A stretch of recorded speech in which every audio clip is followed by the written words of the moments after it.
Welcome to Check Out My Dad Pod, a podcast by a dad, with dads, and for dads. My name is Mike Wickett, and in the span of a year, I went from a father of 0 to a father of 3. So after 20 years on the radio, I hung up my headphones to stay at home with my kids. And I'm here on this podcast to talk about it with you. And inside the Koss Headphone Studios, this is Check Out My Dad Pod. It is another episode of Check Out My Dad Pod. It's been a little while since I've had a chance to do one of these, but I do have a lot to update you on coming up in the future, so I'll do that after. Our guest dad during this episode is a guy I believe, and we're recording this over Zoom for those that watch the videos on YouTube and whatnot, I believe this is the first time I've seen your face that has nothing to do with Facebook since 2015. Is that correct? Dan Richards joins me from Milwaukee, Wisconsin. Dan, thank you so much for the time, man. I appreciate it. How are things? Michael, I am great, and I think you are right. I don't think I've seen you since you left to Kansas City. Yeah, and actually it's funny. When I was in Milwaukee and we were going to do the sports show from Kansas City, you were one of the only people. Obviously, you sponsored it working for the Hyundai dealership. You had sponsored me. You had sponsored my show. You were one of the only people outside of my close group of friends that knew about what was then a controversial scheme of doing a show in Milwaukee but not being there, whereas today, because of Zoom and COVID, it's like it's actually pretty common for these kinds of things to happen. But you were in the inner circle, my friend. Yeah, it was that was an interesting time. I actually rather enjoyed giving you the reads and pretending you would look out the window and see Milwaukee, knowing where you were and everything else. That was a good time. I wanted to have you on to talk about your life as a father, because one of the things that I really enjoy doing during this podcast is I share my story, which is unlike pretty much anybody, because coming up in a few weeks, I'm going to have 3 one-year-old babies, which is wild to say. But you have a wonderful daughter, and she is 10 years old, which blows my mind because doing the math, it's been 5 years since I've seen your daughter. But what's dad life for you right now, raising a 10-year-old girl? And I don't even want to talk about COVID yet. What's dad life like for you? My life is always normally pretty hectic, but COVID has definitely ramped it up a little bit for me. I have a 10-year-old. She's been going to school the whole time. So we're one of the lucky few that she's been in person in school. We had a 2-week shutdown, but other than that, she's been in school. She dances. She does Irish dance. So in the middle of COVID, we've now also switched dance schools. Ooh. Because, we don't have anything else going on, so figured we'd do that and stuff. My wife, she's as busy as ever. She's a therapist, a mental therapist, and she's just slammed, right? So she has a private practice. She's seeing 3 times as many clients now as she would before. And then we've been deemed essential here at work. So I've been putting in 55 to 60 hours a week during that too. So man, it is hectic. And then we had this great idea that I should be Santa Claus too with my free time. Yeah, I can't wait to I was actually hoping that when we popped on the Zoom that you would be dressed in Santa gear for this conversation, for the video that goes up. Because again, if you listen to the podcast, we also put the video up on YouTube so you can see the conversation. But I really was hoping you'd be Santa Claus. Save the Santa conversation for me. And as I like to do, I like to hear about what life was like for dads that come on the podcast before they were dads. And what was life like for Dan Richards, who I mean, I know you were a Marine, so I know you probably got after a few bars in your day, but what was life like for pre-dad Dan Richards? So after 6 years in the Marine Corps, I got out and became a bartender, because that's the only thing I could figure out I qualified for, which then leads you to partying a little bit. So I would, especially when I was single, I would come to work. After work, I would go out every single night. Played softball, played volleyball, bowling leagues, every typical Wisconsin thing that you could possibly do. I was involved in. I remember I'd have my days off and I would wake up, I'd go golf, and then I would try to catch the Brewer game. I'd go to Miller Park, see the game in the afternoon, then just in time maybe to go to bowling league, and then after bowling league go out, then wake up and go to work. So then I was lucky enough to find a woman who actually would tolerate me, and that changed.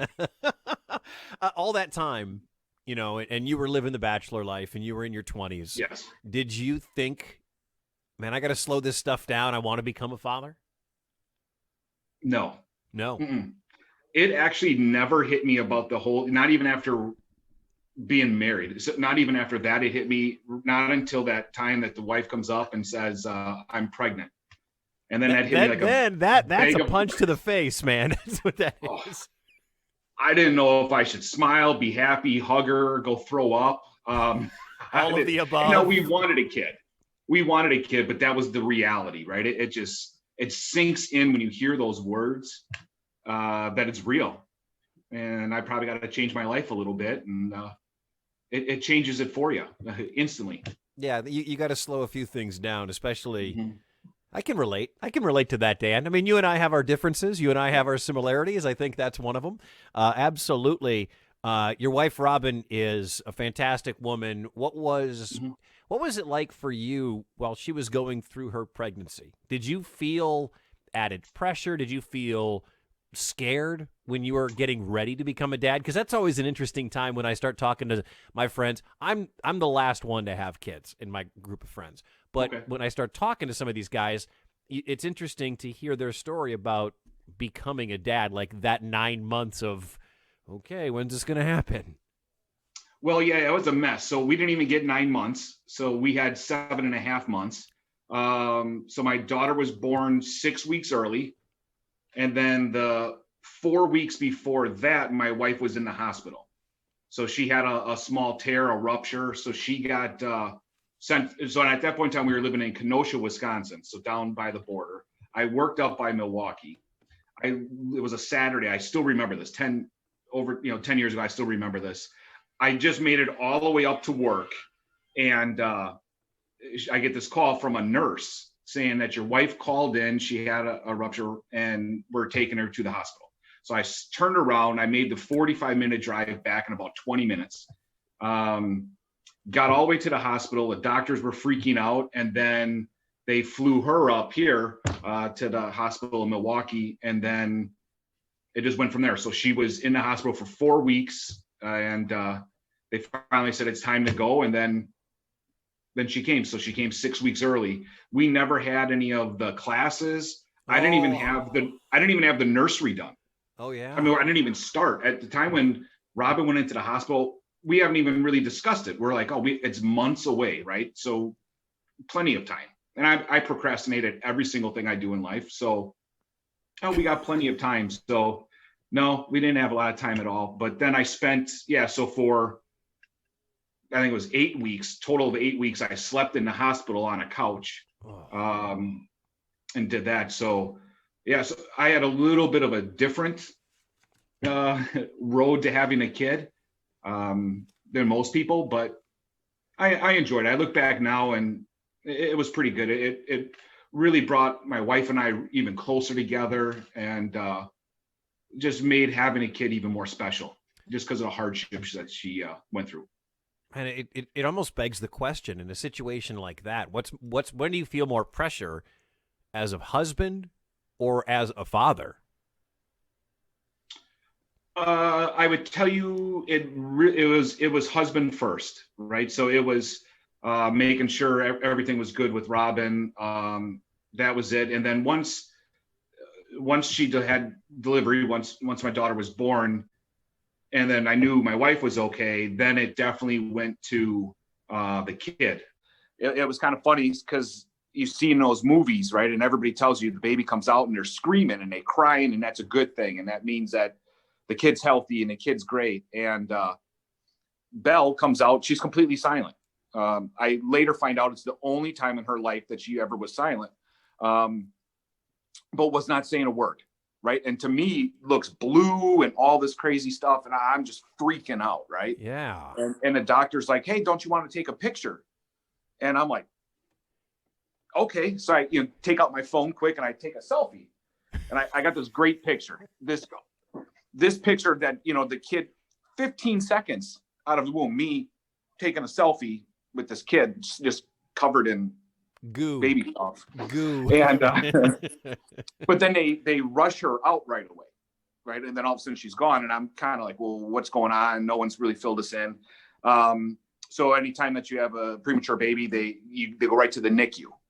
So I stay there with my wife. That gets all fixed up and stuff, and then I get to go see my daughter.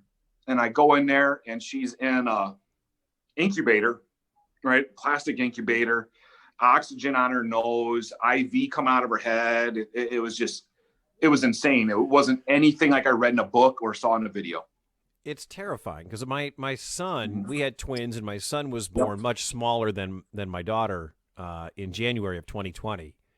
Mm-hmm. And it, from your eye and my eye, it looks terrifying. Oh, but the angels in the NICU see it every day, and they know what's going on, and they have them in their rooms. And I don't know how many pictures I took of the not of the delivery, but of the the first couple of hours. But I remember just the one photo of, there's my son Miles, and my daughter Miller was in the NICU too, but only for like a day and a half. And there's Miles, and he's got all the tubes, just like you're talking about, Dan. Yep. And he grabs my pinky or whatever with his little itty-bitty hand, and you're thinking, thank God people know what they're doing right now, because inside you're trying to hold it all together, but thank God those NICU nurses and NICU doctors are there. Yeah, they're awesome. They, that was just an amazing, they never were stressed, right? And for all you know, there was something going wrong with your kid, but you wouldn't know because they were so calm, so relaxing. They were just amazing. And then when you finally get to go home, what blew me away, and at first I didn't think I would do it, but they give you like this little phone number, right? And you could call in at any time of night and get the update of your kid. I think I made it like 3 hours when I got home, and then I'm calling like every hour, right? Just what are the stats? Not that I knew what the stats meant, you don't know what it even means. I knew what the bad number was, right? So as long as I didn't hear the bad number, I was good. And she was good. Several weeks later, she got to come home. She kept failing her car seat test. No, I don't know if they still do those. So actually, you would know. They do, yeah, yep. Mm-hmm. So she kept failing it. They kept saying she's good to go. She's good to go. We get all excited. Nope, failed the test. Try again. And this just went on. And I'm like, can we like duct tape her head up? Can we? What can we do? I got to get her home. So got her home, and in the meantime, I was able to paint the nursery. We did a Lorax theme, so I was able to do that. It's a lot of orange. That is a lot of orange you probably had to use. Yes, a lot of orange and a lot of bright green and pink. The normal stuff. And then, but no, she was completely healthy. As everybody said that she would be behind. That hopefully maybe by the time she's like 3 or 4, she'll catch up and all that stuff. She's the youngest in her class. We pushed her through. And she's always responded. She's in 5th grade, but she's still 10 years old. She won't be 11 until she just about to start 6th grade. And hindsight, I would just tell myself to calm down. Everything's going to be fine. But no, I was freaking out. I bet it's hard too, because, and I imagine coming from your background, being a Marine and whatnot, you kind of know A and B, and everything's methodical and everything's kind of in order. And at that moment, as a dad, you feel helpless because there's chaos going on in front of you, and you can't do anything about it. You just have to put your trust in doctors. Yeah, that was tough, right? So for 6 years, anytime there was chaos, it was just one of those things. I stepped up and I could be in charge of the chaos. I could move the chaos around, and not having any control, no say, no nothing. And as a dad who's at the hospital, you're second fiddle, right? So you might actually be third fiddle. I mean, it's like the baby and mom, and then, you. And if grandma was around, it was definitely gonna be grandma before me. And so it's, you would ask a question and they kind of looked at you like, you don't need to know, so that it was definitely a weird situation, just in the fact that, you had no control over the chaos. You just were along for the ride. I wasn't used to that. Now I've spent 10 years along for the ride. I still don't have a say. in anything. I got to go to work just so I could be right. And yeah, but it's been great. I wouldn't change anything. I wouldn't change how it happened. I wouldn't change anything about it. It was bad as it was while it was happening. When I look back on now, it was just an amazing journey. I love it all. This is all always a delicate question when I ask it, but I always do because I'm interested in knowing if you and Robin have ever wanted or tried or have decided. I mean, is your family complete now with you and Robin and Belle? Oh yeah, we are done. Robin wanted to have 3 kids, and then after what we went through, this ended, for months. We were like, and I asked the doctor, would he guarantee if this would never happen again, right? Because I couldn't imagine doing what we did if we already had a kid at home, right? It was hard enough with a cat at home. I don't know how we would have did it with another kid, and no one could, say no, it won't happen again, and all this stuff. So that at that point in time, we just decided, no, we're happy. We have one that's extremely healthy. She's just going to get spoiled, and she does. Yeah, I would imagine. I mean, I saw you spoil her as a 4 and 5-year-old. I can't imagine what you do with as you continue to grow in your career and Robin continues to grow in her career. I can't imagine the palace, the princess castles, the horses running around your home right now because you spoil your daughter, and you should spoil your daughter. That's what we as parents, we definitely have to do. Yep. What were the first couple of years like for you? The first poopy diapers, the first words, the overnight feedings. What was that like for you? Because I imagine you had to do more because Robin was recovering. Yeah, so it was, well, I mean, I'm blessed. I know everybody says they have the greatest wife and stuff like that. I understand that, but I was really, really lucky for as strong of a person as Robin is, right? So she did a lot. She doesn't sleep that much anyway, so that also helped. But yeah, it was crazy. That first diaper is just nasty, right? That black tar. Now, a lot of those, for us, the first ones happened in the hospital. So the nurses were there to, help coach you through it. So you go through that. Sorry to interrupt, but you didn't even have classes to learn how to do that. Like I did the class thing with Lee, and I wore the baby suit and all that kind of stuff. But you didn't even learn how to change a diaper. Did you not have any of that growing up? Any of your family members or friends with babies that you cared for? No, I would tell you before my daughter was born, I wasn't that person that would come over and hold your baby, right? I'm like, I'm good. I don't want to break it, right? So let me stay away. I'd be on the other side of the room making, maybe waves or baby noises or something, but no, they'd be like, don't you hold your nephew. No, I'm good. Thanks. No, see, Dan, when my friends had kids, I just found new friends because I didn't want to hang out with those people because they couldn't go to the bar, or they couldn't go golfing, or they couldn't go to the 3-day music festival. Like when my friends, especially like when I could worry, they were divorced and like they had their kid that weekend, I'd be like, all right, I'll see you in 2 weeks, brother. You have fun. Yep. Oh, and you'd make fun of them, right? Because you're like, oh, you can't go out, you can't do this. And now you're that person, right? Now you're just like, man,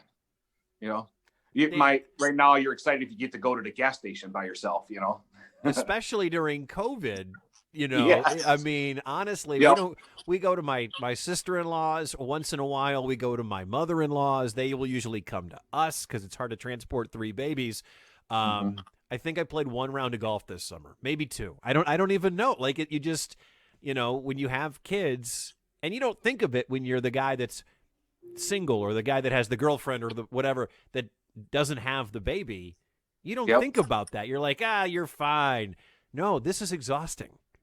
Oh, I can't imagine one having twins, but let alone having 3 kids, right? So I say it all the time. I don't, and especially give it a couple of years when all 3 will be doing a different activity and you're running all over. I see parents all the time in our Irish dance community who have 3, 4, maybe even 5 kids. And you just look at them, and where I'm able to sit back and enjoy, one daughter and everything that she has, I'm watching these poor parents just running all over town, and one's here with it's crazy. So for you having 3, I think it's going to be an awesome ride, but Wow. If you think you're tired and busy now, I can't imagine 3 years down the road here. I just hope Just they all. crazy. I want them all to be nerds. I want them all to read and not want to go do sport. I mean, obviously, I want my kid to be the quarterback for the Green Bay Packers, but I don't. Something about my makeup says he's not going to wind up being the quarterback for the Green Bay Packers. Yeah, I mean, probably not. No, probably not. Hey, I know Belle does Irish dancing, as you mentioned. Yep. What was it like? Was that something that you pushed, that Robin pushed, that she just maybe tried once and really, really liked? Because I know you're a proud Irishman, and if people are watching this, they see that as you a ginger. But how did you get into that? So that's actually a great story. We love to tell it. So before Belle was born, we always thought Irish dancers in Milwaukee were called Trinity. We thought it was the Trinity Irish dancer. So I made a joke one time that she was kicking, and I actually posted on Facebook, and I'm glad I did because I get to see it now every year, that she's kicking so much, we must have a Trinity Irish dancer. And that was just about all we thought about it. And then now as she got older, she was 3 years old, we went to Irish Fest. And Robin always wanted her to be an Irish dancer, but we weren't going to push her, right? She had to make her own decision. And we happened to see this one group. Now, at that point in time, we didn't know there was more schools. So we see this one group up on stage. And there was this one girl, she's blonde hair, and she was wearing bright yellow, and she stuck out. You couldn't stop staring at her. And so Belle, my daughter, was just mesmerized by her and stuff. And then she got off the stage, and Belle's like, "Can I do that?" And we're like, "Well, that's a lot of practice, but yes, you can join." So Irish Fest at that point in time had all the Irish schools lined up in the middle of the row. Now it's all different. They have nice buildings there. And we started on one end. I mean, it used to look like picnic tables and stuff. It was crazy. But so we started on one end, and we kept asking everyone, how old you got to be to join? And they all kept saying 5 years old, 5 years old. So we're like, she's 3, right? So we got to wait 2 years. We get to the last person, and it was a lady named Katie. And she's like, "Can I talk to her?" And we're like, "Yeah, by all means." So she takes Belle behind the booth there and comes back a couple minutes later, and she's like, "Yeah, I'd love to give it a try." And so then you got to look up to see what school you're talking to, and it was Trinity, right? So I was like, what are the odds of that? In your head you're like, that's crazy. Yeah. So then she joins Trinity in the first year. As a 3-year-old, it's just a hot mess, but it's fun. But and so then the second year comes around, and then we have to find a nanny, right, that summer. And I'll make this quick. I'm going to get to the part of this, but I put it out there on this Facebook through the Trinity families. Hey, we're looking for a nanny. And this one person, Olivia, says, "Yeah, I'll do it." So Olivia comes over, and she nannies for a whole summer.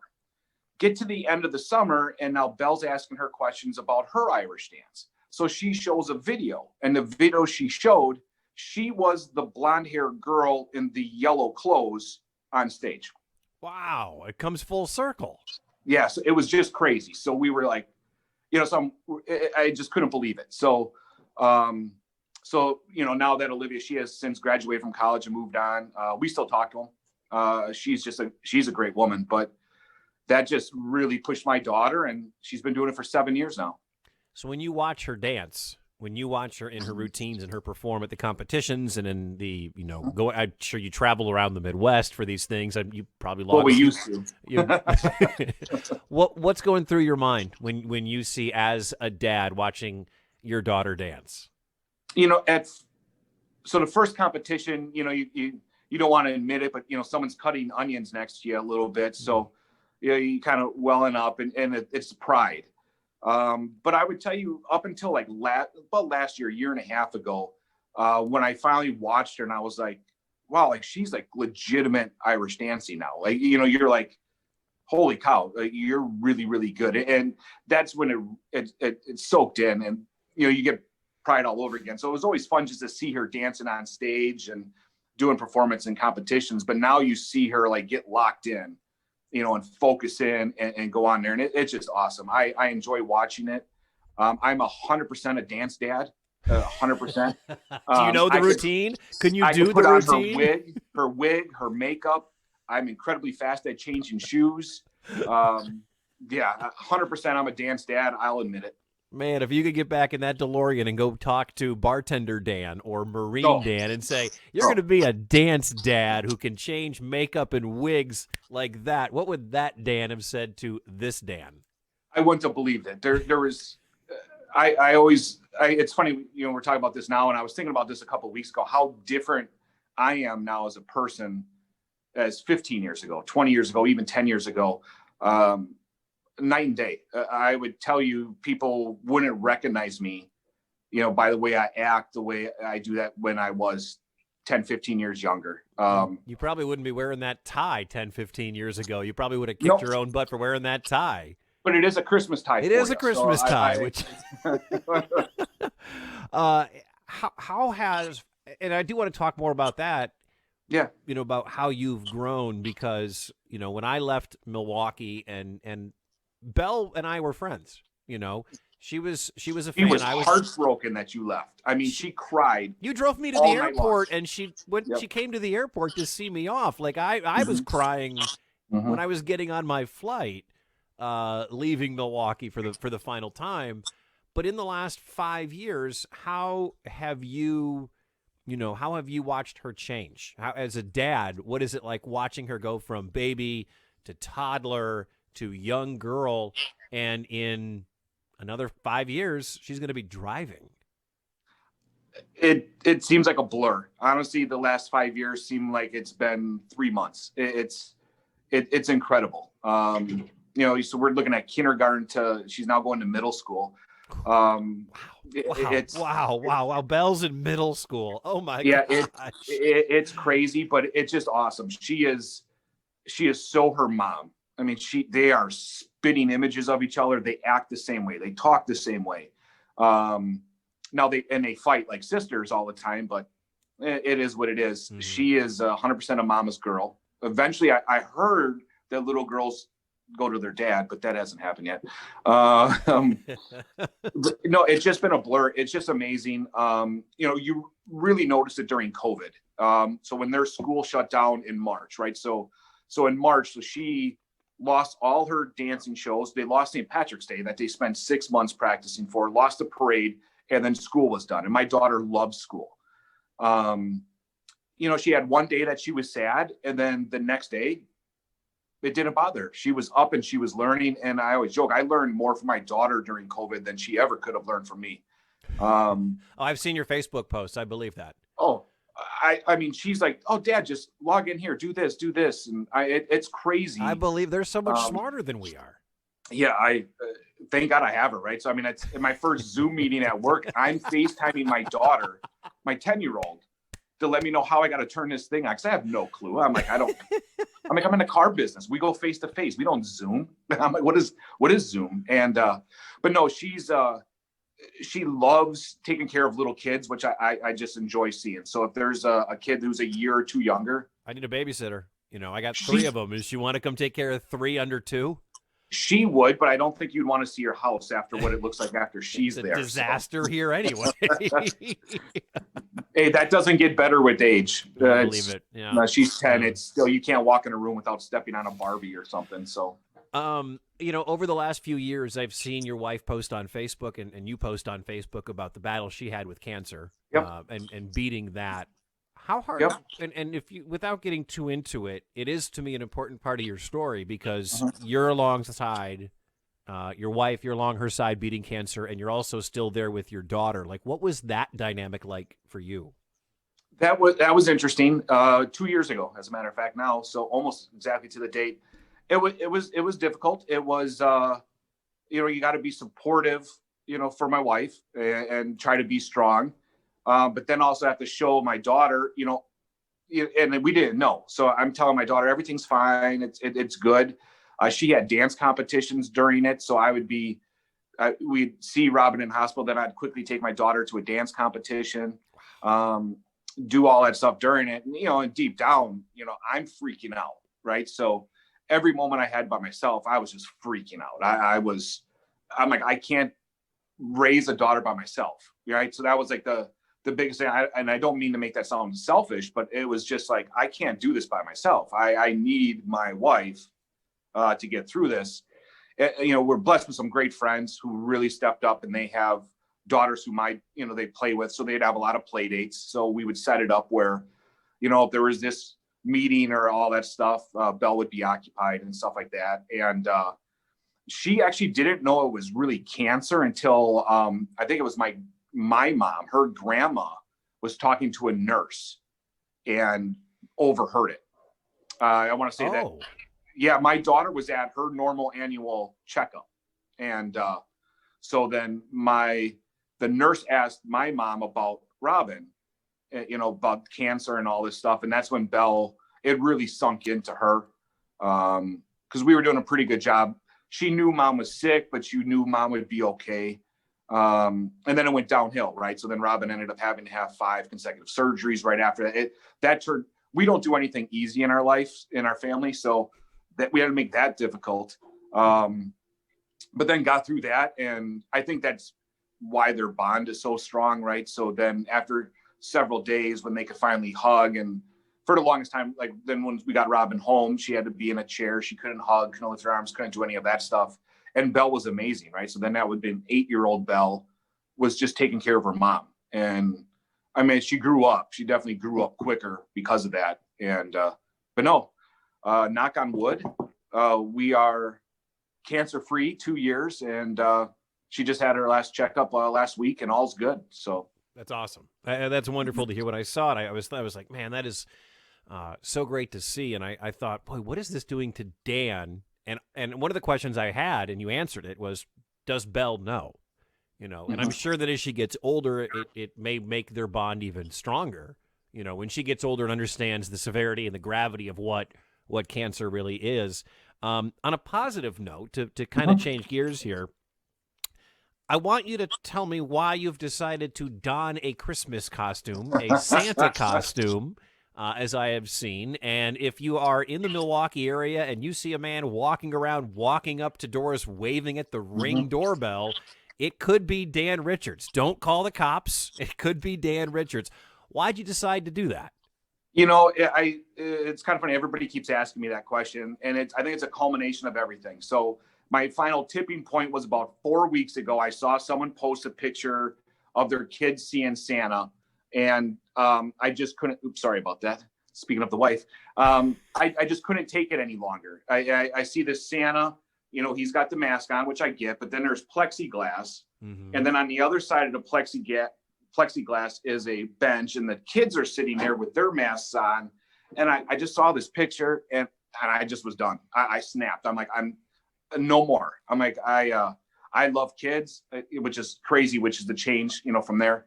And if I can make kids happy this Christmas, I'm going to do it. So reached out to some friends, Celtic Milwaukee, luckily let me borrow their Santa suit. And then I had to write a letter to Santa to make sure it's okay if I impersonate him. And he said it was okay. So I got that permission from Santa. And just posted it out there. I had one friend that reached out, said, hey, can you meet my kids? So I did that. And from there, it has just been snowballing. How many kids have you seen? How many stops have you made? 6. I have 3 more tonight.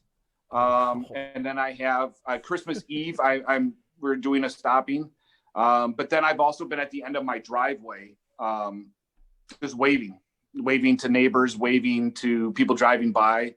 My daughter has me doing TikToks. I can't dance. I'm horrible. I'm not on TikTok, but I might have to join just to see that, Dan.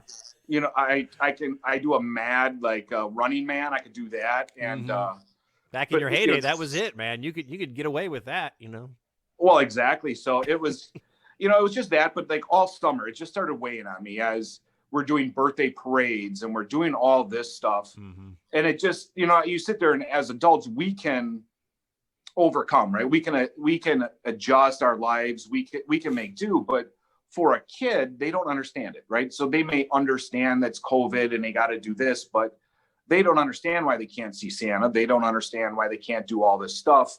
And it just was bothering me. And if I can make a couple kids happy, it's what I'm going to do. Well, I think that's awesome, man. We kind of did something similar. We had Santa come over to my mother-in-law's. We went to, we shopped at the North Pole, AKA Amazon, and we found the right costume for Santa and Mrs. Claus. And, because the mall Santa's not really a thing, and I didn't want my twins to miss out on Santa Claus. So I think that's because they missed out on the Easter Bunny. There was nobody, because that's when COVID was just starting to just hit everything. So I think it's awesome what you're doing, man. I really, really do. Thanks. A couple things before I let you go. What have you learned in 10 years of being a dad? Because this podcast is a celebration of fatherhood. So I'd like to know what you've learned. I would say don't let the highs get too high and don't let the lows get too low, right? So it's just everything happens for a reason. You're going to be okay. You'll get through it. And everybody gives advice, but I think you just got to learn your own way. You'll find what makes you go and embrace the ride. It's amazing. I'm nervous for the next, however many years I'm going to be alive. Right. So even when my daughter's 30, I'm still going to be dad, and I'm still going to have to take care of my little girl. But yeah, I just roll with the punches, so when they get foot, hand, and mouth, kids get that. And when they get all this crazy stuff, you just roll with it, be supportive. We've let her grow and let her make her own decisions. Right. So she understands every decision, there could be consequences, but we want her to make her own decision. As a matter of fact, yesterday, she just decided she stopped playing viola and sat down, had a long conversation with her, and she makes sure she's making the right decisions for the right reasons, but be supportive. And it's a blast. Am I doing it the right way? I don't know. She's not in jail yet, so I guess I'm doing something right? So do you miss changing diapers? And if you do, No. Would you like to come down to Des Moines, Iowa and change? We're down to under 30 a day now. So we've fallen down to under 30. No, at least you kind of did it all together though, right? I have this one friend that had like a 5-year gap from getting out of diapers to getting back in diapers. And I was like, what are you doing? I don't know if I could go back and do that. I mean, this is what I know. So like when people talk about diapers, I'm like, well, yeah, I do 3 baby. I mean, I change more diapers in a month than most people do probably in 3 months. So it's like, it's wild. But you just don't go from diapers to not wiping. You're going to go from diapers to them in underwear, but now you're still wiping their butt, but now you're at the toilet because they're going to smear it everywhere. Can't wait. Call for your help. And then you come in, now it's worse. See, at least in the diaper, it's contained. Can't wait. After this, I mean, it's a hot mess. I mean, it gets worse. Dan, this is supposed to be a celebration of fatherhood, not a scare the crap out of you conversation about fatherhood. It's things you'll always remember. Like we joke around with my daughter now. I'm like, about 45 years, you're going to be doing the same to me. So yeah, I'm good with that. Well, you anticipate living a long time, don't you, Dan? I figure by that time, medicine. Oh, sure. And I've been injected with so many shots from the government. I actually don't know if I can. True. Can you get the COVID vaccine? Have you already had the COVID vaccine from all the shots you had to take when you were in the Marines? We joke around with that. I don't, COVID might go in my blood and run and hide. I don't, between rabies, anthrax, COVID runs from malaria. Marines. Oh yeah. I don't, yeah, it's, I might have bionic blood. Before I let you go, last one, I do want to say thank you because one of the most popular episodes that I have done, one of the most downloaded episodes of this podcast I have done was with Dan O'Donnell from 1130 WISN. Of course he's your guy. Politically, he is your guy. He politically is not my guy. But you were the reason why I had him on because you said, me being somewhat left and Dan being far right, that you guys should have a conversation and show the world that a Democrat and a Republican can converse and it doesn't always have to come back to politics, even though Dan tried to. It was still a wonderful conversation. So I thank you for your suggestion. Yeah, not a problem. That's my life, right? So I was in the Marine Corps. My wife was in the Peace Corps. It is truly my life, right? So, the Marine therapist, my wife and I, we have a lot of different political views. What was election night at your house like? So it wasn't bad this time. This was time. Like some of them have been pretty interesting. We've agreed sometimes we disagree. Yeah. Yeah, I mean, I guess I'm lucky in the fact that I always don't vote at a party, right? So there's days I agree with her, and then there's other days that, I mean, there's not a lot of days that she actually agrees with me, but there's days I agree with her. Well, Dan, it's a wonderful story. I'm glad that you're able to tell it. I think that there are a lot of people out there that have, that are trying to find someone to relate to, that have gone through problems with beating cancer or a traumatic pregnancy or all those things. I think it is so very cool. Thank you for coming on, man. I hope you guys are doing well. I think the Santa thing you're doing is so very cool. So I wish you and your family a Merry Christmas, and I hope it won't be another 5 years before I see you. No, definitely not. Merry Christmas to you and your family.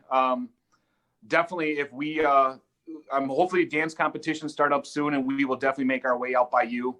And you could see the difference in 5-6 years. I don't think Belle's going to like me nearly as much as she did. When you get a little bit older, you realize I'm not that cool, I think. I don't think she's going to like me if she were to see me today. Well, when I told her we were doing this, she wanted to know if she could skip school and come to my work so she could be on with you. So you're still okay with her. Hey, I'm still in with Belle. Hey, well, Merry Christmas, my friend. Say hi to Robin for me, and I will talk to you again, all right? Awesome. Merry Christmas. Thank you. Thanks to Dan Richards for joining me, man. That was really, really cool. I haven't talked to Dan in a long time, and it is so cool to see. And what he said, one of the things we talked about is where I want to go with the back end of this podcast. And Happy New Year to you. Happy holidays. I hope your holiday season was a great one. Mine was fantastic.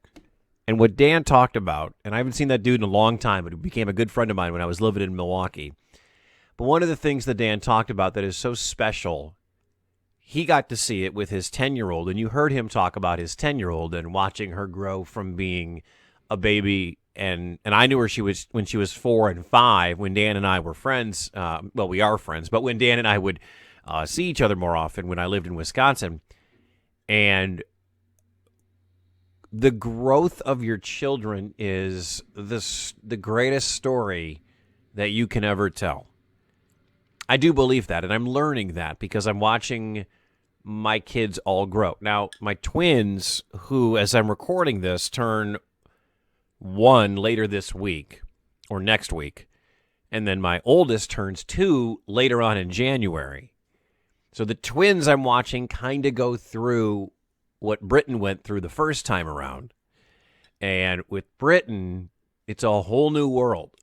It's a whole new world for her, and it's a whole new world for us, not only to go through these experiences with her, but it's a whole new world to be able to see the magic through her eyes. You know, when you go do new stuff that she's never done, and that's kind of what I want to talk about here.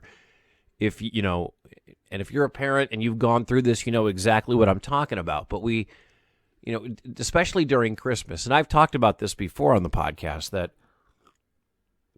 it's really, really difficult because I'm down in our basement playroom that we've got cages is the wrong word, but we've got big gates on either side, one to keep the kids from getting on where the fireplace and shelves are at the end of one room, and there's a bar in the back of the house that we bought, and there's a gate that runs the length of the room on either side. My friend Dave Hero always says it looks like you're parenting in a Hell in a Cell if you're a wrestling fan. So she's in that room with me and the twins for most of the day, and I can't take her anywhere because I have the twins and COVID. So, it's like, it's next summer we'll hopefully be all past all of this and whatnot. I look forward to next summer. I also am worried about next summer because I'll take Britton out once a day when the twins are napping because they're on different nap schedules in the morning. Britton doesn't take a morning nap. And I take Britton out for 40 minutes or whatever. We'll go walk around. A little less, obviously, here in the winter in Iowa. But I don't know what I'm going to do next summer when I have all 3 and they're done taking naps. I have to, band them all together. But that's a story for another podcast. I was talking about this with my wife this morning, too, about where we're going to be in a year and what Christmas is going to be like for Britton a year from now when she's 3. And maybe she figures out that these things are for me. And then where are the twins going to be? They'll be where she is at, just running around ripping paper off. And Christmas was amazing. I love Christmas. If you don't know if you only know a few things about me, one of them is I love Christmas. I love Christmas music. I love Christmas movies. I love the Christmas spirit. I believe. I love Christmas. And this was the most special Christmas in the weirdest of times because I got to watch Britain sort of experience Christmas in the smallest way possible because she's, not even 2 yet. But this Christmas was the most special for me and my wife because we got to watch her see the magic of Christmas for the very first time. And it was amazing. We took her to a lights show here in Iowa over at Adventureland. It's a big theme park they have here in Des Moines. And we drove through, and she sat on my lap in the front seat. We were going 1 mile an hour, and we had a seatbelt on, so relax. But we were driving through, and they have, it's you pay your donation, and you go through. It's for charity, and there's the big lights on all the sides of the streets, and there's a line of cars, and to see her reaction of, wow, and ooh. Now, it takes about 20 minutes to get through, and she kind of lost interest after about 10 minutes. Totally fine. Totally okay. But next year, I think that's going to be even cooler because the other two will be in that same, wow, whoa. And I put the video up on my Facebook page and on my Twitter page and on Instagram, and you can find me on all those, and I always accept. And people were saying that's the wonder. I mean, she's never going to do that again. It's never going to be a first time for her again. It'll be special again. But those are the experiences that I am loving, absolutely loving seeing for the first time. In Iowa, it snows a lot. And it snowed a lot in October. We had our first snowfall in October. It's insane. And I bundled her up, and it was snowing one morning, and I opened the garage door, and I ran out in front of her, and I got her reaction to the first snowfall she had ever seen. And that was so very, very cool because she, opened her mouth, and she was looking around, and the same wow and ooh, like that kind of stuff. Like, that's so cool to see a little kid do. She tried to grab it out of the air. It is the single cutest video ever. Later on, we got a real heavy snowfall, and she was kind of running in it, and then she got into the thick snow. We got about 5 inches, and she fell, and of course, I'm not I wanted to get it on video, so I did not help her up. You got to learn how to get up, kid. Pick yourself up by your bootstraps. And she just just to see that thing. When fall happened, and she got to, and there's a ton of leaves in our backyard. We have a shared backyard with, 4 other condos or whatever. And when there's a bunch of trees, there's a creek that runs through. Heck, you can see it if you're watching the video. My virtual background is my backyard from our deck. And yeah, all those trees have leaves, and those leaves turn brown, and they fall. And our back, it was covered, absolutely covered. And for her to see and walk through and crinkle with her feet and to throw up in the air, leaves, like, this is the stuff, man. This is what it's all about. And I know that talking with Dan earlier in the podcast, like, I know the experiences are going to change, whether it's school, she's learning her colors and things like that. She learns how to read. She, when she goes to school for the first time, I'm going to cry. I'm going to lose it. There's no doubt in my mind. But this is the best part of so far about being a dad and being a stay-at-home dad, and watching the babies go through this. And I can't wait for the twins to go through this, but watching Britain experience these things, in normal times, it would probably be more usual. A lot of these things we may have already done, but because of COVID, you can't go anywhere, you can't see anybody, all that kind of stuff. You can't do that thing. But hopefully that's going to be the old normal and not the new normal when we get into the rest of 2021. But I just wanted to share with you how amazing the last few months, maybe since the seasons changed, and Britain has started to get a little more like a kid. I mean, she's still as I record this, she's not even 2 years old yet. She's 1, but she recognizes more. She points more. She sees snow. She sees the fall. She sees the leaves. It's awesome. It's really, really, really cool, and I'm glad I could share that story with you. And as far as the other two, the twins are going, I mean, they both want to walk. Miles has come so far. I mean, I've talked about his spine issue and his helmet issue, and the kid just really wants to walk right now. And his sister has been standing on third, basically, and just needs to cross home plate. She can stand up. You can walk with her. She just can't put one foot in front of the other yet. Yet, I tell you. But it is just so dang cool to see and to go through this parenting thing with my wife as we're both watching this kind of stuff happen. It's amazing. And there's going to be more of it and more of it and more of it and more of it. And eventually I'm going to have a 10-year-old daughter like Dan, and I'm going to have 15-year-old kids like you might, and I'm going to have 3 that are graduated high school, and people keep telling me I'm going to blink and it's going to be gone. I can tell you right now, it's not blinking, but it is a lot of fun along the way. So I want to thank you so much for listening to the podcast. I hope you had a wonderful holiday season. I hope you had a great Christmas or whatever it is you celebrate. I hope you had a happy holiday and a great New Year. I know it was a really, really weird holiday season. I know it was a very, very strange 2020 was awful. But we'll get through it all. You know what I mean? And I look forward to more of these in 2021, more great stories to share in 2021. And if I can ask you to do one thing before I get out of here, it's, if you're listening to the podcast, it's subscribe wherever you get your podcasts, rate and review the podcast so I can, of course, grow a podcast. That is it. Happy New Year to you. Thank you for listening. This has been Check Out My Dad Pod with me, Mike Wickett. Merry Christmas, Happy New Year to you, and as always, #family first. Thanks for listening to Check Out My Dad Pod. You can find us on Apple Podcasts, Spotify, Google Podcasts, and wherever you find yours. Thanks to the band from Silverman Sound Studios. And if you have any feedback, feel free to find us on Facebook. Search Mike Wickett Podcasts, or you can send me an email, mikewickettpodcasts@gmail.com.